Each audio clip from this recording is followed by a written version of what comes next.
हरे कृष्णा। योगिनी एकादशी की आप सभी को हार्दिक शुभकामनाएं। एकादशी भक्ति की जननी है। एकादशी तिथि भक्ति जननी।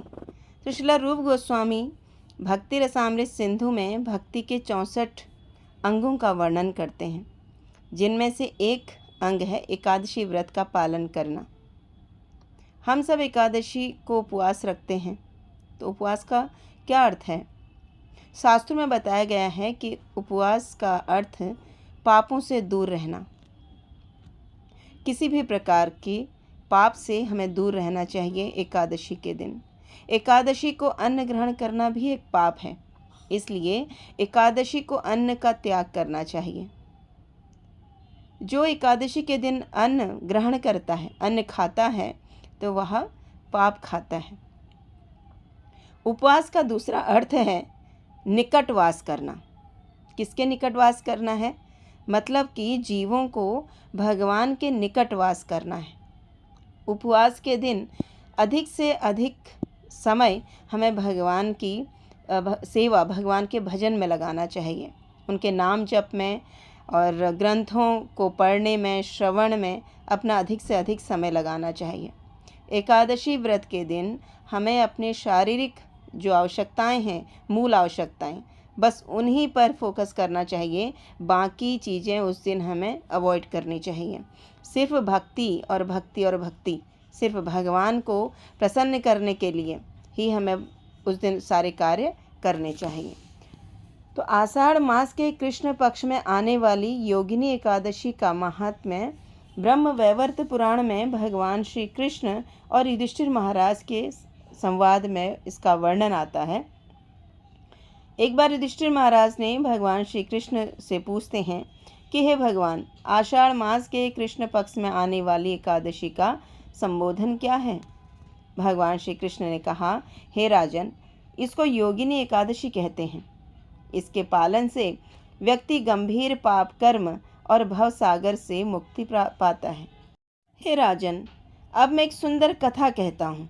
अलकापुरी के राजा महाराज कुबेर शिवजी के अनन्य भक्त थे। हेम नाम का यक्ष उनका माली था। उसकी पत्नी विशालाक्षी बहुत सुंदर थी और यक्ष हेम विशालाक्षी पर बहुत आसक्त था। मानस सरोवर से सुंदर फूल इकट्ठा करके वह फूल हेम कुबेर को देता था। कुबेर उन सुंदर फूलों का उपयोग शिवजी के उपासना हेतु करते थे। एक दिन हेम ने सुंदर फूल इकट्ठा किए, पर वह कुबेर को न देकर पत्नी के प्रेम के कारण घर में रख के उसके साथ ही रहा।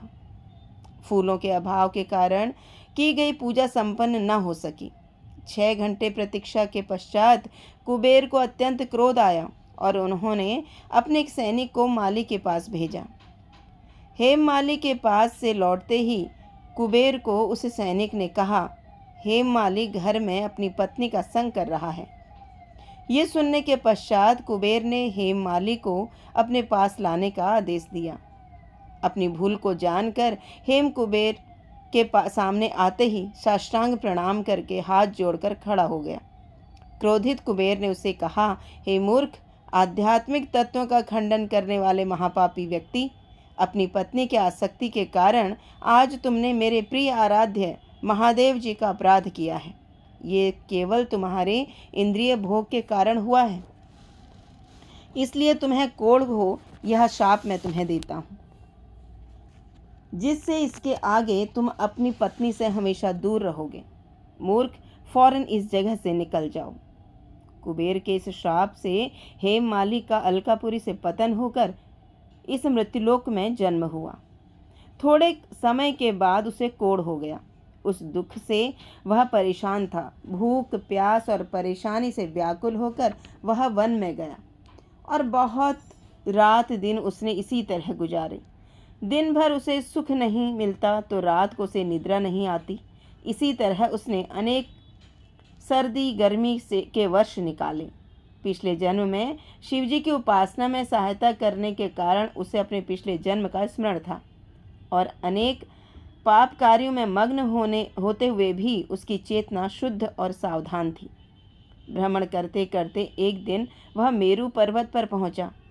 वहाँ पर उसने महान तपस्वी मार्कंडेय जी को देखा, जिनकी आयु 7 कल्प यानी कि ब्रह्मा के दिन हैं। उन्हें देखकर दूर से ही उसने अनेक बार साष्टांग प्रणाम किया।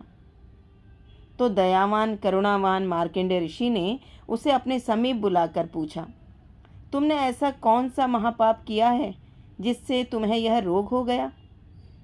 ये सुनने के पश्चात हेममाली सभी वृतांत उन्हें कहा और पूछने लगा, हे ऋषिवर, गत जन्मों के कुछ पुण्य के उदय से आपके दर्शन मुझे हुए हैं। कृपया करके पाप मुक्त होने के लिए कोई उपाय बताएं। तभी मार्कंडेय ऋषि ने कहा, हे माली, आषाढ़ मास की कृष्ण पक्ष की जो योगिनी एकादशी आती है, उस व्रत का पालन तुम करो। ऐसा करने से उस व्रत के प्रभाव से तुम सभी पापों से मुक्त हो जाओगे। यह सुनकर हेममाली ने उस व्रत का कठोरता से पालन किया और कोढ़ मुक्त होकर अलकापुरी को लौट गया और अपनी पत्नी के साथ आनंद में रहने लगा। योगिनी एकादशी इतनी महत्वपूर्ण है कि इसका इतना फल मिलता है। 28,000 ब्राह्मणों को भोजन दान कराने का फल केवल इस एकादशी के व्रत के पालन से मिलता है। सभी पापों से मुक्त होकर व्यक्ति पुण्यवान बन जाता है। तो हमारे जीवन में एकादशी का व्रत का पालन करना बहुत ज़रूरी है, बहुत आवश्यक है। हम सब आए दिन हर पल हर क्षण कुछ न कुछ अपराध, कुछ न कुछ पाप हमसे होता रहता, कुछ जान के कुछ अनजान में। तो उन सभी पापों से मुक्ति पाने के लिए हमें एकादशी व्रत का पालन करना चाहिए। तो एकादशी व्रत सभी व्रतों में श्रेष्ठ है। हरे कृष्णा।